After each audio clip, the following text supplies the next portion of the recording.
السلام علیکم ورحمۃ اللہ وبرکاتہ۔ حضرت ابراہیم علیہ السلام کی دعا۔ یہ دعا ہم عطیات میں نماز میں بھی پڑھتے ہیں اور اللہ سے کیا مانگتے ہیں اس کا ترجمہ پڑھتے ہیں۔ رب اجعلنی مقیم الصلاة ومن ذریتی ربنا وتقبل دعاء ربنا اغفر لی ولوالدی وللمؤمنین یوم یقوم الحساب۔ ترجمہ: اے میرے رب، مجھے نماز قائم کرنے والا بنا اور میری اولاد کو بھی۔ اے ہمارے رب، تو میری دعا قبول فرما۔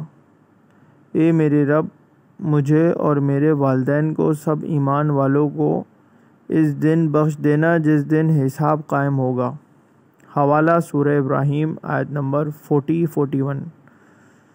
دین کی بات پھیلانا صدقہ جاریہ ہے، اس کو شیئر کیجیے، سبسکرائب کیجیے، لائک کیجیے۔ جزاک اللہ خیرہ۔